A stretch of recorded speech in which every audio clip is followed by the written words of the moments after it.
নমস্কার। এই যে দেখতে পাচ্ছেন, এটি অযোধ্যা পাহাড়ে গিয়েছিলাম। এটা হচ্ছে মহুয়া ফলের গাছ, মহুয়া ফল পড়ে আছে। তো আমিও এর আগে কখনো দেখিনি, আমি যাইও নি, এই প্রথমও তখনই গিয়েছিলাম যে অযোধ্যা পাহাড়।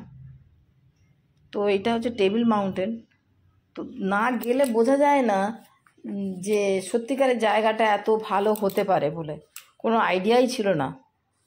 আমাদের যে দাদা নিয়ে যান, আমাদের যে গাড়ি চালান দাদা, উনি অনেকবারই বলেছিলেন যে যাওয়ার কথা, আমরা এতটা আমল দিইনি। ওখানে আর কী আছে কী দেখবো, সত্যিকারে গিয়ে মনে হয়েছিল যে আরও যেন দুদিন থাকলে ভালো হয়। তো ভোরবেলা থেকে দেখছি ওখানকার সব আদিবাসী মহিলারাই বলুন, বাড়ির ছেলেরা, বাচ্চা কাচ্চারা, সবই দেখতে পাচ্ছেন তো, সব সকালবেলাতে মহুয়া ফল সব গুড়াচ্ছে।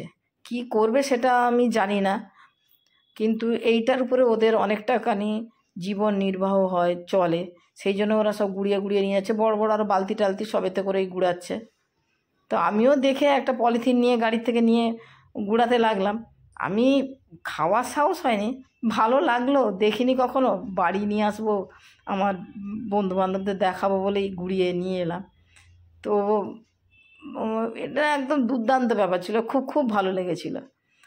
তখন ছিল পলাশ ফুলও ছিল অল্প স্বল্প, তখন তো আমি ভিডিও করি না, এমনি দেখার জন্য তুলেছিলাম। তো যদি ভিডিওটি ভালো লাগে, লাইক শেয়ার